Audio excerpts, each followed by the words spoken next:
कैसे एक video call ने एक रूबरू इंसान की जान ले ली।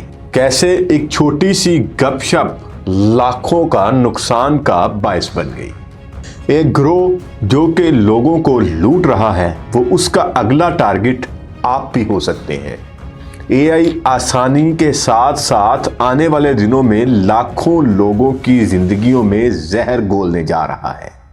बिस्मिल्लाहिर्रहमानिर्रहीम। लाखों करोड़ों दुरूद हुजूर नबी करीम सल्लल्लाहु अलैहि वसल्लम और उनकी आल पर। अस्सलाम वालेकुम दोस्तों, मैं हूं आपका होस्ट उस्मान अली गोंदल। उम्मीद है आप खैरियत से होंगे। दोस्तों, आज आपके सामने एक बहुत बड़ा मसला लेकर हाजिर हुआ हूं, जो कि हर वक्त आपकी जरूरत है। सोशल मीडिया, ये मोबाइल आपके पास हर वक्त मौजूद होता है और इस मोबाइल में इतना कुछ है, इसका इतना ज्यादा फवायद है। यहाँ पे आप हर काम यहाँ से कर सकते हैं। ये मोबाइल अब आपकी जरूरत बन चुका है। अगर ये चंद ही लम्हे आपसे दूर जाए तो शायद आपको जीना, सांस लेना तक मुश्किल हो जाए, क्योंकि इसमें शायद ऑक्सीजन का सिलेंडर भी आ गया हुआ है। सारी बातें करने के साथ साथ आर्टिफिशियल इंटेलिजेंस का दौर आ चुका हुआ है, वेब 3 का दौर है और एआई के दौर में जहां पे बहुत सारी लोगों के सामने आसानियां हैं।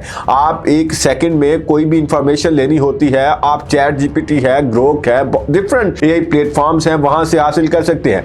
आपने सोशल मीडिया के ऊपर देखा होगा कि लोगों ने डिफरेंटली अपनी तस्वीर को, कभी वो किसी गाड़ी के पास खड़े होते हैं, कभी किसी ने घोड़ा पकड़ा हुआ है और इसी तरह एक से बढ़कर एक अपनी तस्वीर बनाते हुए नजर आते हैं, फ्रेमिंग नजर आती है आपको। लेकिन क्या कभी किसी ने सोचा है कि इसका नेगेटिव पहलू क्या हो सकता है, और जो कि इस वक्त हो रहा है और इस वक्त इस्तेमाल भी हो रहा है, जिसमें आज आपके सामने कोई तस्वीर रख दी जाए तो आपको शायद उसमें से असल तस्वीर और जो कि एआई जनरेटेड तस्वीर है उसमें से फर्क करना ही आपको मुश्किल लगती और शायद आप फर्क ही ना कर पाए। तो इसी तरह होता है आजकल। जो आने वाले दिनों में सिस्टम बदलने जा रहा है, ये जो आर्टिफिशियल इंटेलिजेंस है, ये लोगों की जिंदगियां बदलने जा रही है और इससे कितनी जिंदगियां तबाह हो सकती हैं, उनकी तबाहकारियों के लिए आज मैं आपके सामने छोटी सी मालूमात लेके हाजिर हुआ हूं। अभी कुछ ही दिन पहले मैं सोशल मीडिया के ऊपर एक पोस्ट देख रहा था, जिसमें क्या था कि एक बंदा जिसने स्नैपचैट के ऊपर उसको रिक्वेस्ट आती है, मैसेज आते हैं डिफरेंटली, किसी गोरी के नाम से वो अकाउंट था, उसको रिक्वेस्ट आती है। बहुत सारे लोगों को, आप भी जितने भी स्नैपचैट यूज करते हैं, उनको ये रिक्वेस्ट आती होगी। अब वो सामने क्या है, जब भी वो ओपन करते हैं तो सामने नाजेबा वीडियोस वो आप स्नैप्स शेयर करते रहते हैं।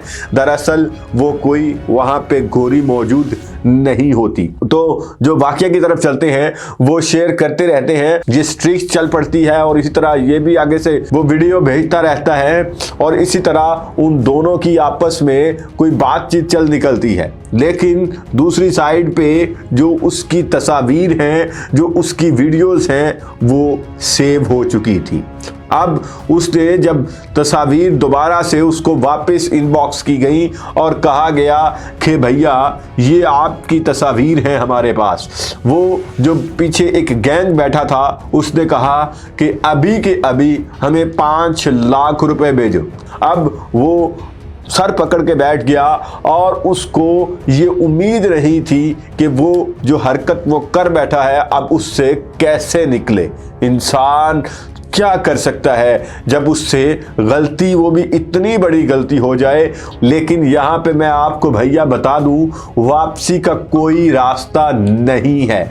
उन्होंने कहा कि भैया 5 लाख दे दो, अब अदरवाइज तुम्हारी ये तस्वीर, ये जो वीडियोस तुमने भेजी हुई हैं, ये सोशल मीडिया के ऊपर हम अपलोड कर देंगे, ये तुम्हारे फ्रेंड्स को भेज देंगे। और उनके पास फ्रेंड्स का और तमाम रिकॉर्ड भी मौजूद था, उन्होंने नंबर भी भेज दिए कि भैया इन नंबर्स के ऊपर हम भेज देंगे। अब वो मरता क्या ना करता, उसने 5 लाख रुपया ट्रांसफर कर दिया। अब ट्रांसफर करने के बाद उसको उम्मीद थी कि मेरी जान छूट जाएगी, लेकिन ऐसा नहीं हुआ। उन्होंने दोबारा से उसके साथ वही डिमांड शुरू कर दी और एट द एंड क्या हुआ कि उस शख्स को खुदकुशी करना पड़ी। क्योंकि उसकी वो वीडियोस जब वो रकम ना दे सका उन्होंने वायरल कर दी। तो इस तरह के बहुत सारे वाकयात इस वक्त मार्केट में देखने को मिल रहे हैं।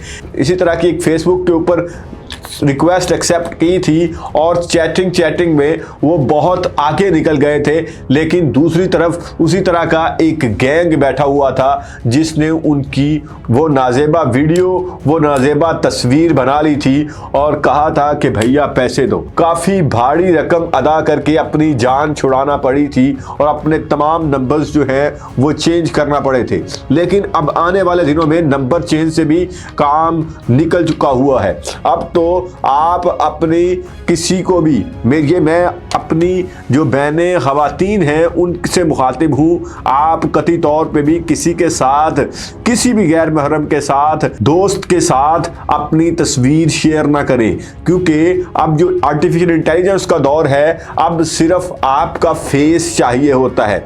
अब आपके फेस को देख के वो इस तरह की तस्वीर बना सकते हैं जो शायद आपकी फैमिली को ही बना के भेज दी जाए तो वो भी आप पे एतबार ना करें, क्योंकि इस तरह के हालात हैं, इस तरह की अब टेक्नोलॉजी आ चुकी है कि असल में और नकल में तमीज़ करना मुश्किल हो चुका हुआ है।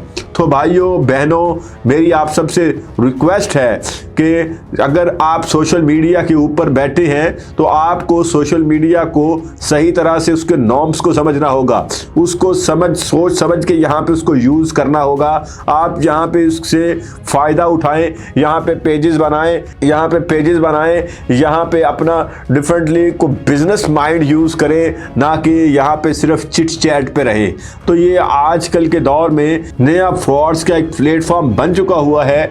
वहाँ हज़ारों लाखों की तादाद में लोग रोज़ाना की बुनियाद पे लुटते हैं और ये एक दूसरे से छुपाते हैं। जो एक लुट जाता है वो किसी के साथ शेयर भी नहीं कर पाता कि वो क्या शेयर करे, क्या बात वो बताए। तो इसका एक ही हल है कि पहले तो आपने कोई किसी किस्म की ऐसे इंसान को जिसको आप जानते नहीं उसकी रिक्वेस्ट एक्सेप्ट ना कीजिएगा और ना ही किसी के साथ कोई तस्वीर के शेयर करें या किसी के साथ कोई वीडियो कॉल, अगर कोई आपको वीडियो कॉल आती भी है तो उसको रिजेक्ट कर दें अननोन नंबर से, क्योंकि हो सकता है दूसरी साइड पे कोई ट्रैप हो। तो ये मेरी एक छोटी सी वीडियो जो कि आपके लिए सिर्फ इसलिए थी कि आपको सोशल मीडिया को अच्छे तरीके से यूज़ करना चाहिए और गवर्नमेंट को भी अब सिलेबस में सोशल मीडिया के ऊपर मुकम्मल एक सिलेबस में बुक शामिल करनी चाहिए ताकि हमारे बच्चों को भी पता चल सके कि हमने सोशल मीडिया को कैसे यूज़ करना है और इसके जो नुकसानात हैं उनसे हमने कैसे बचना है, क्योंकि ये हमारी ज़रूरत बन चुका हुआ है। हमने जब इसको यूज़ करना है तो इसके यूज़ का तरीका भी हमें आना चाहिए।